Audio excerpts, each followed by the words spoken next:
Hello, everybody, and welcome to another webcast, Blockchain in Aviation. Today we have with us David Havera, the U.S. blockchain leader for GE Aviation Digital Group, and myself, Mike Walker, with the Applied Innovation Group within Microsoft. Welcome, David. Thanks, Mike. Happy to be here. Awesome. So, today, we're going to talk about where this emerging technology called blockchain is really a vital ingredient to the digital transformation within aviation and aerospace. And why this is important for aviation is because within the aviation industry, there is a need to be able to not only visualize real-time data of parts and engines and operations, but also to simulate and create dynamic models where we can create scenarios. What if scenarios around possibly weather issues? It could be maintenance issues. It could be even what we're dealing with today with COVID-19 in a pandemic state. And so using this technology, it allows us to reach into the physical world. It allows us to bring in things like IoT-enabled devices. So we can create digital twins of whether it be a part of an airline, so maybe it's a seat, or maybe it's an engine, or maybe it's even just a widget on that airplane. But it gives us the ability to simulate and observe these objects in real time. Now, it also will help us create better products at the end because we're going to have new insights.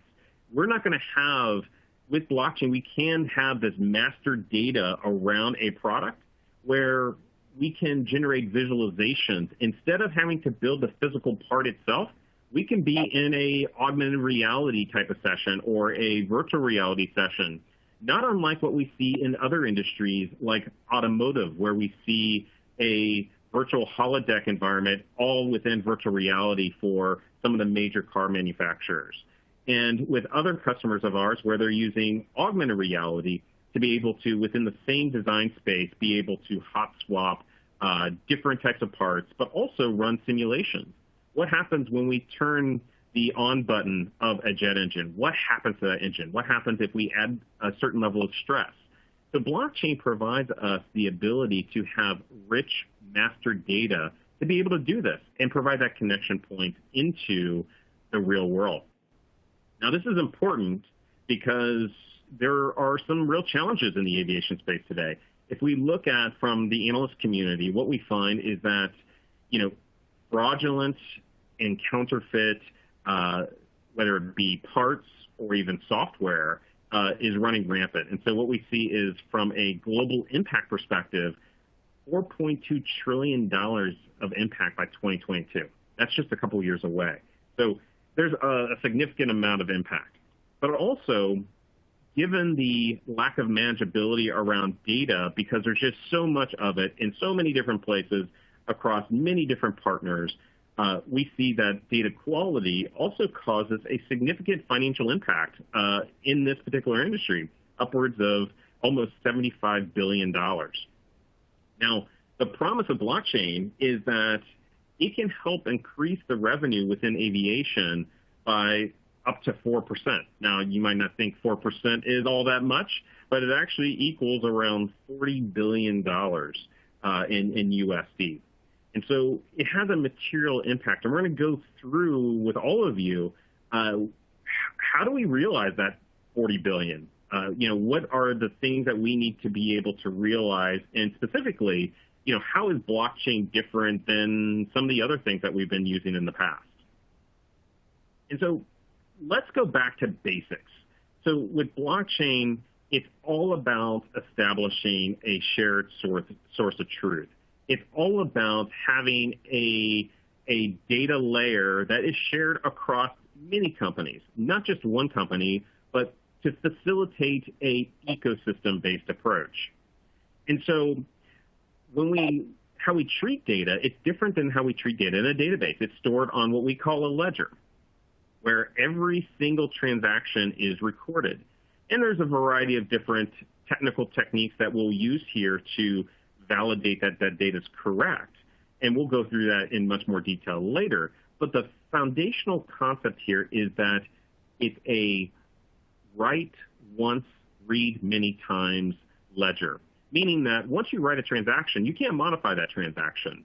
And so it creates this level of immutability that provides full transparency within the ecosystem. So instead of writing that transaction on a traditional ledger in pencil where you can erase it, we are now using permanent ink to place that record. That provides just that simple method provides a interesting ability for this industry to self-correct, self-audit, and hold each party accountable because you can't change the data. It's immutable. So it provides some very rich capabilities just with that simple technique of using a ledger. Now, like I said, this is using the double ledger technique, which was founded, believe it or not, in the Middle Ages. And, this was a form of record keeping that said, yeah, it's okay that you've got your one ledger that's in, all pen instead of pencil. But what if you just go and create another ledger and modify those transactions in ink and provide something fraudulent? To fix that, how both in the Middle Ages and here in modern times using blockchain, how we fix that is in the same way. We say, look, everyone has the same ledger. And so once we write that transaction in that immutable way, it gets distributed across everyone in the ecosystem. Now, if there is someone that tries to view a transaction or write a transaction, it makes the footprint of penetration and the scrutiny from a security perspective much, much higher now, because you don't have to just hack one company, one ledger, but you have to hack 5, 10, maybe hundreds of ledgers across the ecosystem. And that's what makes this tamper resistant. Now, nothing is absolutely 100% tamper-proof. I don't like using that term, but tamper-resistant, and there's a very, very low likelihood that this will actually be hacked. So it provides some baked-in security, not to mention all the cryptography that's used natively within blockchain. Now, when I talked earlier about the self-correcting and how we write transactions, think about, if you're familiar with database technologies, the notion of a stored procedure that has business logic and data together, and it validates the data very, very quickly and very efficiently. When you're in a blockchain environment, everyone within that ecosystem is issued a smart contract. And that smart contract is your agreement, not only from a legal perspective on what are the terms and conditions, but also what are the terms and conditions of the data itself. And as many of you know, what we hear from the analyst community and others is that upwards of 75% of all IT work is integration work. And that's a combination of wiring up systems for the first time, but also reconciling data, fixing data quality issues. There's a lot baked in there. So there's an enormous amount of cost and time that's spent in that particular area. How blockchain solves that is it pushes that logic to the edge. So when you write the transaction, it doesn't just go into a database to be fixed later, but it's validated at the source. And so that provides an enormous amount of value. So that's the first layer. But the second layer is around consensus. And consensus is essentially, we as an ecosystem agree that this transaction should be written to that immutable ledger. And from a consensus perspective, that can be implemented in a number of ways based on the problems that you're trying to solve. If you're looking at it from a cryptocurrency perspective, it's the 51% of the ecosystem has to agree. If you're looking at something that's much, much smaller scale, more in a permission, private type of environment, maybe it's 10 companies working together that all trust each other, those consensus mechanisms are highly, highly simplified.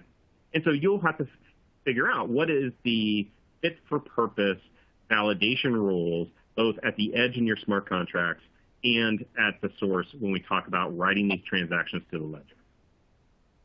Now, oftentimes, I hear the conversation of, well, why don't we just use a database? Can a database do this? And the answer is, yeah, a database could.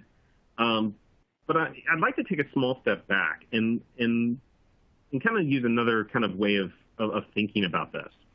So we've got lots of different options when we think about managing data, about storing data, viewing data. And so if we look at the different tools, you've got tools like Microsoft Excel. Microsoft Excel is great for a person, an individual, someone that's trying to track, something that is specific to them or their team.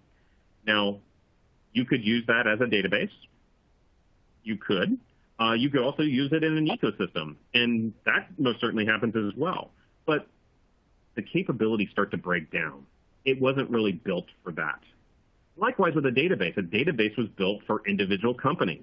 We've expanded upon that capability by creating integration technology like enterprise service buses or web services layers, et cetera, to be able to integrate into that company-viewed database. But databases really weren't built for ecosystems. That's really where blockchain comes in. Blockchain provides some very unique capabilities that is able to address the specific needs of an ecosystem. Capabilities like what we talked about earlier, tamper-resistant data. Both handling this in how the protocol is constructed, how the data service technology is architected and how it works, but also using advanced cryptography, using technologies for data anonymization, so things like zero-knowledge proofs types of technology, but also just having the ability to say all these transactions are viewable. So if we won't stop you from doing bad things, but just know we will see that you do bad things, and we will then now counter legally or financially or what have you. Now it holds people accountable. Likewise, another very important aspect of any sort of community or ecosystem is data sovereignty, which is a fancy word for saying, what is my data and what is your data? And, how do I support taking my data from that particular platform and either keeping it in one particular location, stop the movement, whether it be over geographical borders that we see, like in particular countries in Europe where they say this data cannot leave this particular geography, or it may be preference of a company for specific competitive advantage or for risk management or many, many other aspects. Another capability that's baked in, and we alluded to it earlier when we talked about what blockchain is this whole peer-to-peer data collaboration. It used to be whenever we wanted to share data, we'd have to do some sort of feed, whether that's a bulk data feed that we do via, like a ETL transaction or a bulk data load. Lots of different ways of doing that. Web services, from a bulk perspective isn't very efficient, but definitely can happen. But with blockchain, it's highly simplified. You automatically get provisioned a blockchain node, which your data is kept up to date in real time or near real time. So it makes the collaboration from a data perspective significantly easier. But also, like we talked about in some of the earlier examples, it allows us to digitize those physical assets. And so blockchain provides tools and techniques to tokenize an asset. So essentially create its digital representation. And those can manifest themselves as digital twins and in many other forms. So when we look at aviation, so going back to aviation, there's a lot of value for using this type of technology with these very unique capabilities to unify a very diverse ecosystem. And, by some accounts, some say that there are up to 21,000 independent data points across the aviation and aerospace supply chain. That's a lot of data points. And that's not counting the number of companies and individuals and sensors, et cetera, that are all plugged into the same ecosystem. So there's lots of interesting challenges, but also I would pose some really significant opportunities. And so, David, maybe walk us through, from your perspective, what this aviation digital ecosystem looks like and how GE Aviation Digital thinks about this. Yeah, absolutely. Thanks, Mike. Appreciate it. So from a aviation industry standpoint, really, I think the goal is to have an ecosystem that will support all the value stream participants. In order to do that, blockchain will be one of the complementing technologies that supports that. But the whole kind of premise and goal around this ecosystem is to use blockchain to break down barriers and to drive collaboration among participants who may not have collaborated much in the past. So it can facilitate really a lot of different use cases: part traceability, cash settlement, asset transfer. So it's really exciting when we think about really how far we've come to kind of where we're at today, which I'll talk about the history on this slide here. So, in the 80s and 90s, really, folks, it was kind of the pre-personal PC days, and folks worked in silos, and there was limited data sharing because there really wasn't the capability or the infrastructure to do that. Fast forward to kind of the 80s and the 90s, we focus more on process and how can we optimize things through change management paradigms such as Lean and Six Sigma. And then the 90s and the early 2000s, it was, okay, we optimize that process, but now let's add outcomes to it so that we know that we're getting the desired outcome in choosing the best processes to optimize. So today it's kind of interesting because we take the best of our history and we can apply that process improvement mindset to technology. And technology is so advanced now that we can link things like people and services, process to functions, and we can have tools to use our big data and have artificial intelligence actually make recommendations for us of what to do next. So now kind of jumping into really our key purpose at GE Aviation around this ecosystem is that, look, we will build on top of a platform such as Microsoft Azure. And in order to do that, we have the platform focus on the scaffolding so that at GE Aviation, we can work and really solve customer problems versus focusing on the scaffolding. And the other piece that we really focus on is the governance side of things. We want our solutions to last the test of time. So we're thinking about data standards. So if we're building a solution at this customer or internally at GE, we want to think about what are the data standards that we can actually actively and actually share so that those technologies can really achieve economies of scale. So jumping forward to what the industry really needs to happen to enable this purpose, there really needs to be an ecosystem where kind of blockchain is the umbrella that holds it all together so that you can drive all sorts of unlimited use cases with part traceability, digital document certification, getting real-time information so that you can react in the market to that. But blockchain's great because it's immutable, it's real time, it's event driven, and you really build the story in real time so you have it at your fingertips.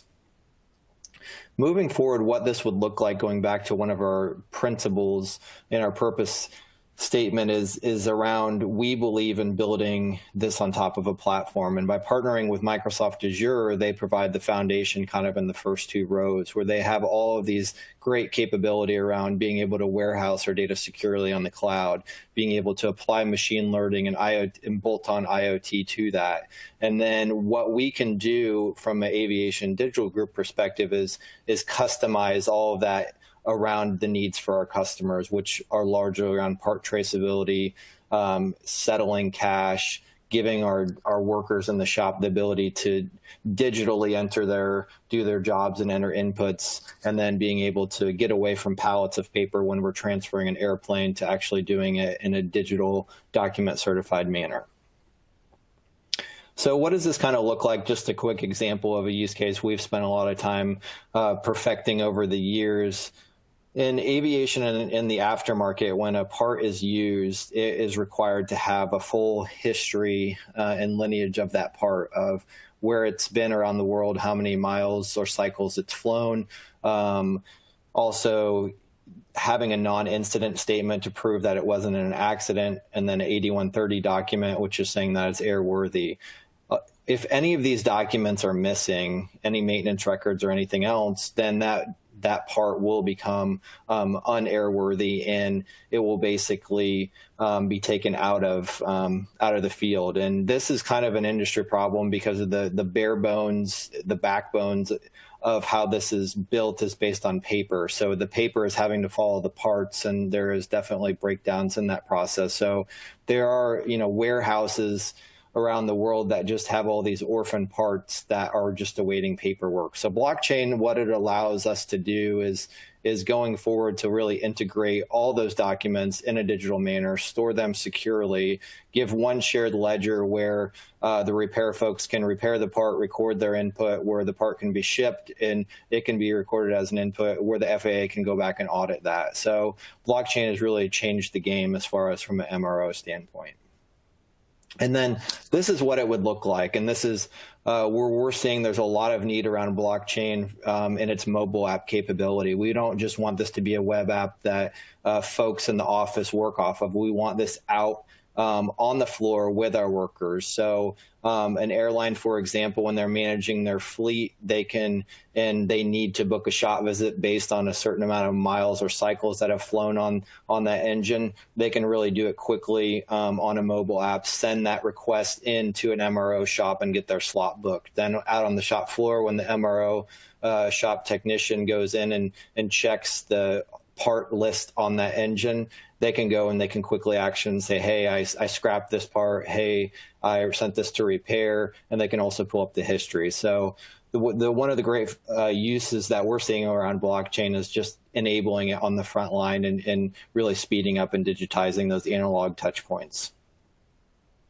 So now I'll turn it over to Mike, and he'll kind of talk about what's going on in the economy today. And then I'll talk a little bit more about what we're doing from a blockchain perspective to combat that. Yeah, David, thank you. And, as everyone knows in this, time that we live in right now, that, we're kind of in this pandemic state, and, it's challenging for everyone. And, my role at Microsoft is both on the innovation side, but also understanding the economic trends and the social trends. And so, we've got a COVID-19 task force where we look at markets and we look at the impacts and the trends and how Microsoft can help. And it may be as simple as helping with licensing, like as an example, we've given away for free Microsoft Teams in education and other industries, but also where we can provide guidance and support for these industries. So global travel, aviation is no different. And, the challenge is that this is one of the hardest hit industries. Global travel, for those that don't know, is over $8.8 trillion in direct gross domestic product. That's almost 10% of the worldwide jobs. So that's a big, big hit when everyone has to stay home and they're not traveling, they're not staying in hotels, they're not flying on airplanes. So it has a tremendous impact. And the coronavirus, or COVID-19, has 6 times the impact of 9/11. And, just remembering back then, and I was in banking at the time, having all the planes grounded, even for a bank, caused significant issues. And so now we're in a much different time frame. So what that has done is it has forced us to think outside the box. It has made us rethink how, not why or what we should do from a digital strategy perspective, but how do we accelerate our digital strategy to, one, address the current pandemic issues, but also for that customer confidence issues. We might have all sorts of unforeseen issues that we may not have known before. And just a few things that, we're doing to help not only consumers that would fly on planes, but also for workers within, factories or in hospitals or other areas. We've been, partnering with, folks like GE Aviation and others to really build out some compelling technology to proactively get in front of this, to monitor the workforce, to increase that safety. And so using technologies as simple as a temperature gauge that is at a, entrance to a building or at a TSA checkpoint, et cetera, to wearable devices that can provide not only geofencing, but also can provide real-time sensors in a much direct way for particular symptoms, et cetera. So there's lots of different solutions that we can implement. And these are just a small few that apply to what we're talking about today with blockchain. And so, David, I'm going to turn it over to you to talk specifically about GE Aviation Digital's viewpoint on what some of the opportunities are in aviation. Yeah, no, I appreciate it, Mike. And I think that, again, our industry has really been hitting like a sledgehammer where it's just come to an abrupt halt. And again, we know that the government's stepping in and helping airlines with a $50 billion package. But at the same time, it's going to take, I think, years for us to work through this. And what we're seeing is a lot of innovation of how can we restore passenger confidence, and also get airline workers back to the front lines. And there is really a lot of great technology, as you kind of mentioned before, where how do we make this seamless for the passengers as they're going through? If there's going to be new screening protocols, such as a temperature scan, how can we do that and not really add a lot of time to the process, as well as what are the type of IoT devices that we could potentially have that would, sense temperature, as well as Bluetooth? Could you enter personal information and that you're at risk of COVID, and then not get within 6 feet of someone who may be a carrier? So again, there's a lot of innovation happening in this field, and we are directly entering it in order to really help our customers get back to work. So the first thing that we're doing is we're taking all our focus from blockchain, really from the use cases we talked about before, and focusing on a COVID kind of pandemic return to work, a use case where our whole goal would be around kind of a framework of, can we certify people who are the workers, and can we certify the results? And then finally, can we certify when those, that they get to work, certify the airplane and certify that it's clean. So again, when GE Aviation, when we go to work today, we need a temperature scan, and that's a new protocol that's introduced. And we're seeing many airlines around the world introduce new protocols for screening. I believe Etihad does a temperature kiosk scan, and you enter some systems. Emirates does a blood test, and more are coming out each day. So there are new protocols that are coming that is ahead of legislation. So the way that we've kind of come up with this is we've come up with a test agnostic blockchain solution where airline security, for example, the first step would be that they would actually certify a medical worker. So a medical worker would generate a digital identity, be able to upload their credentials next to that, and then they have a digital identity on our app. And the nice thing about that is that you took a medical test, a screening protocol test from someone who was credentialed, and you could always go back and prove the authenticity around that test.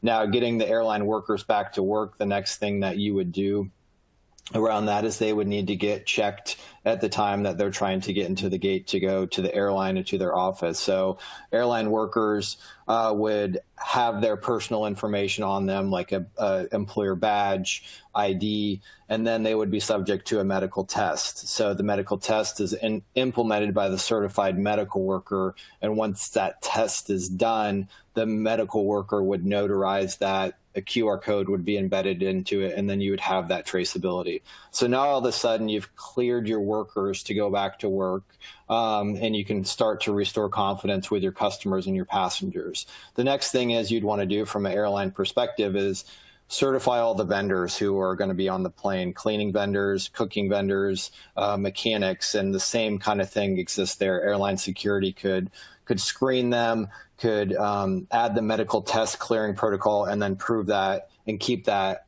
stored on the chain for authenticity, certification, and audit as well. So the first step in our view is we got to restore customer confidence from the passengers, but we've got to do that by clearing and providing transparency of how airline workers are screened and how they're cleared medically. So kind of going forward of what we're seeing, again, from more opportunities, there's going to be a big differentiation in the market of restoring confidence with airlines are going to start providing some transparency around how they're cleaning things or how they're going about and reacting to this. So again, clearing, not only clearing your workers, but clearing and showing that you've sanitized the lavatory, you've sanitized a seat. All of that kind of plays into what we're seeing in the solution we're developing at GE2, where people will have a QR code as well as you could scan an object like your seat to prove and see when that certified vendor last cleaned it. So kind of how we view this again is that after all the airline workers have been cleared and certified, then the passenger experience kind of starts. So a passenger basically will get certified no differently really than what happens today, where you're a passenger, you enter in your information to buy a ticket, and then you're proving that you're eligible to fly on an airline. So at that point, you're certified kind of under the normal protocol before kind of the health screening. Then you need to be cleared. And in order to do that, you would be subject to whatever medical screen the airline deems fit at that point in time. So whether it's a temperature scan or a blood test, but you would be screened and then you would own that personal information. That information would also be notarized by the certified medical worker, so you have that. So now the airline has proof that they have cleared the passengers from an identity perspective, and now they've cleared the passengers from a medical perspective. Finally, what you'd want to do from an airline perspective is that you're going to want to show that on a manifest, all your passengers are cleared, your airplane has been sanitized between flights, and that all your vendors who were on that plane were certified and cleared medically. And then you can say, yep, all of this information added together shows that we can certify our flight, and we can go back and share those records and really drive some transparency into the process and getting it at this level of detail. So this is what we've spent weeks and weeks working on, and we're excited to really partner with our customers on the front line around this blockchain offering, and we hope it's a spark of innovation that has come out of these dark times. So I'll turn it back over to Mike to talk a little bit about how Microsoft has really helped us from an ecosystem standpoint make all of these ideas and dreams possible. Yeah, thank you, David. And this stuff isn't easy. As most people that have dabbled in this type of technology it's hard. And the technology part is fairly straightforward. It's fairly easy, especially if you are in a cloud type of environment where there are platform as a service components available to you where you don't have to deal with the infrastructure. But the challenge with blockchain and building these rich ecosystems is we have to take a small step back and we have to look at the business problem that we're trying to solve. Those are the bigger questions that need to be answered. It's what will the lawyer say? What will our business decision maker say? Because we are rewiring our B2B relationships, our business-to-business relationships. Because when we implement these smart contracts, like we talked about earlier, there is both a legal component, but also there's a data exchange component. And sometimes those things are intertwined. It's coming up with new agreements and a new way of exchanging data and ultimately exchanging value. And so what starts to come to mind is, how do we think about this 30, 40, 50, 60-year-old business that we've established? And does it challenge that model? Does it complement that model? Or do we need to reinvent that model?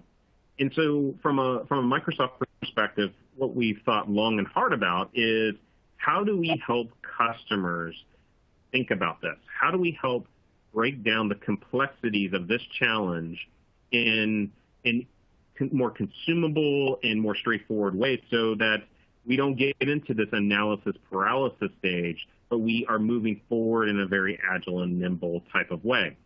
And so that's why we had created the ecosystem strategy playbook, which really starts off with, what do you want to be when you grow up? What does this ecosystem look like? Where do you start? And operationally, where will you end up? And so we built out this rich set of collateral, but ultimately a methodology on how to think about this. And, I'm not going to go through this in a whole lot of detail because we don't have the requisite multiple hours to be able to go through it. But at a high level, it really comes down to three major steps. First, it's envisioning.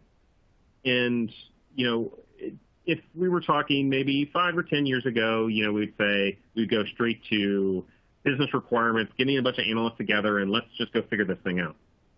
But here, as more and more things go digital, it's forcing a rethink.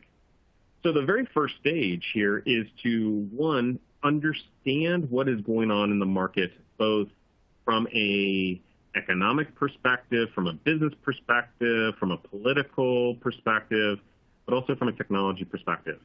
What new tools are available to us that weren't available to us before? What new market conditions are going to potentially disrupt our business model, and how do we get in front of that? So it's challenging the status quo. And it's always being in the mindset of, we don't know what we don't know.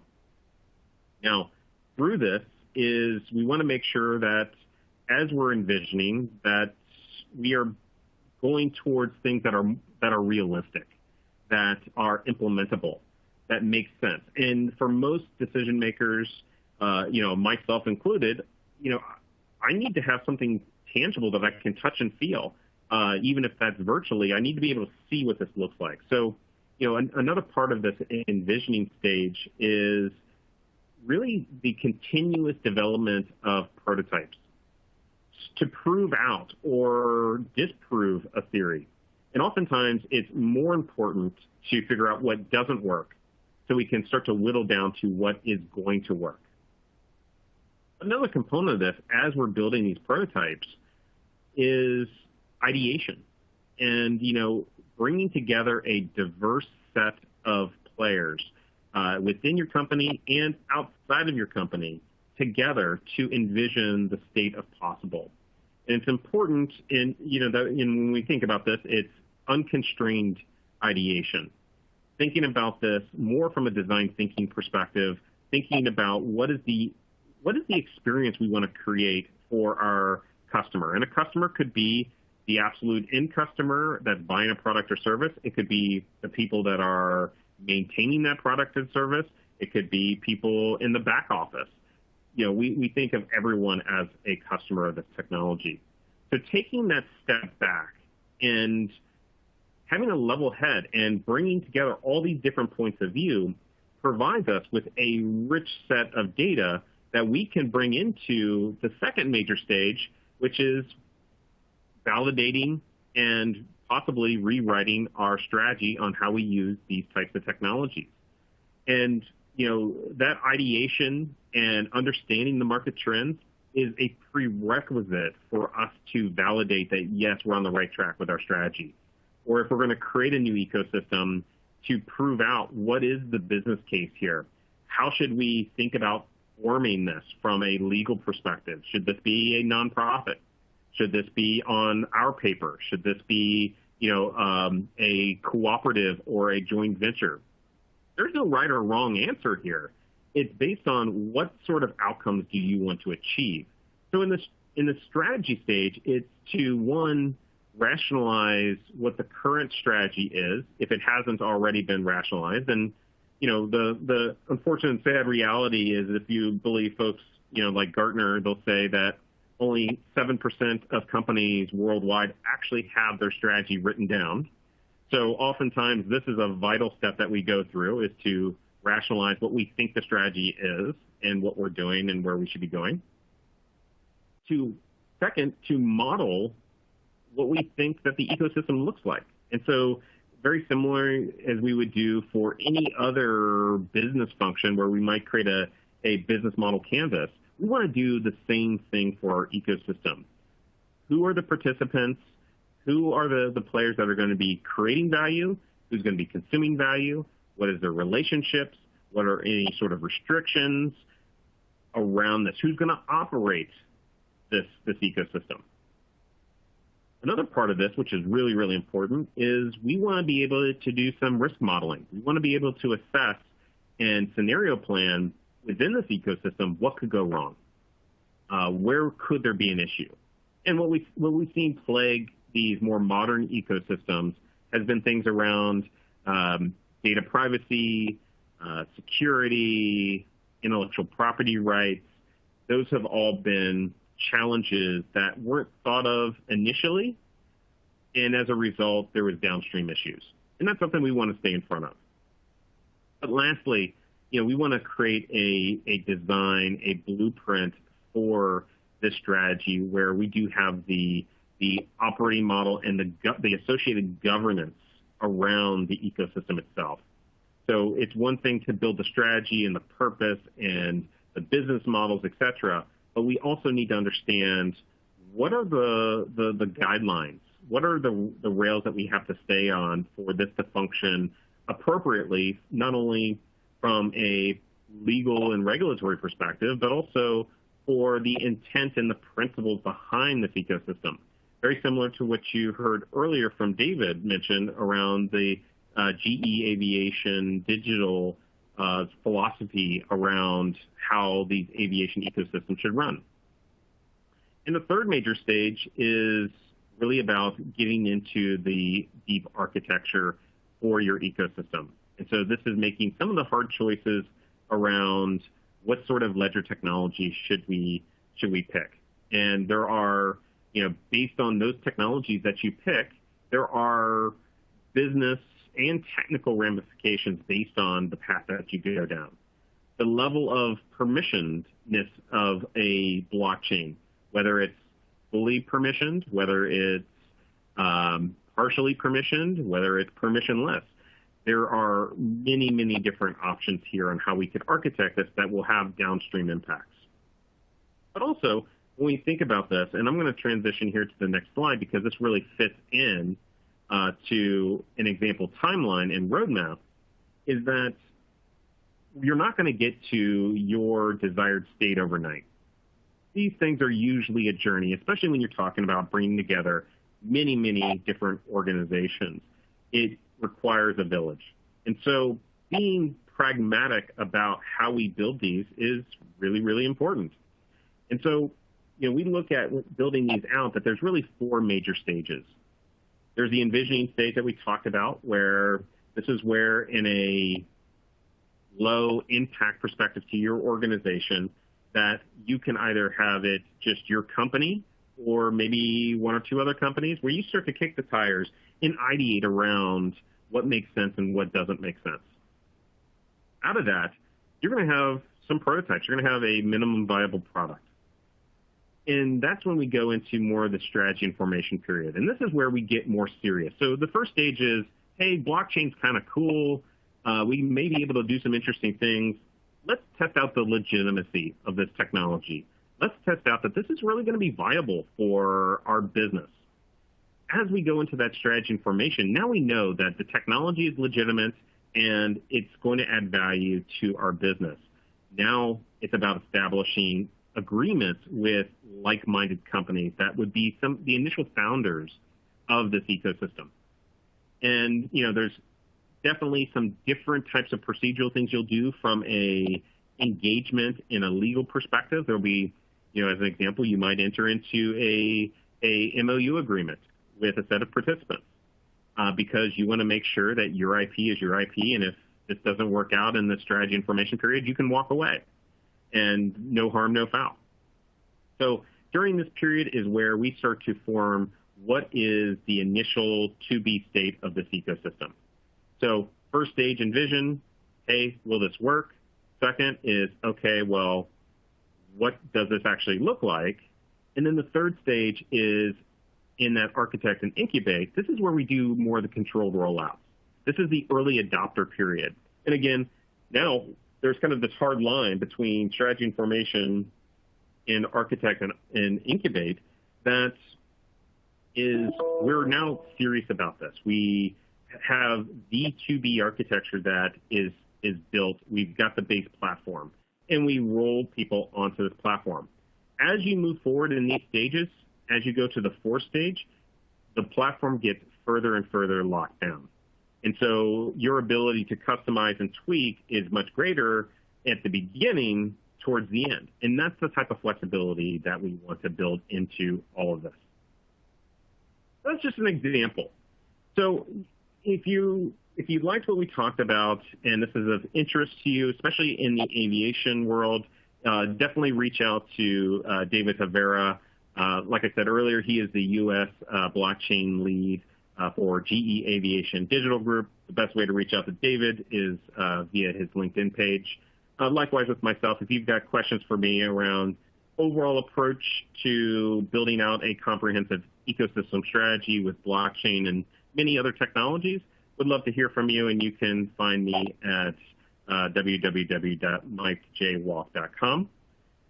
And with that, I want to thank you, David, for joining us. This was great information. This very topical subject for our audience. And, thank you for joining us today.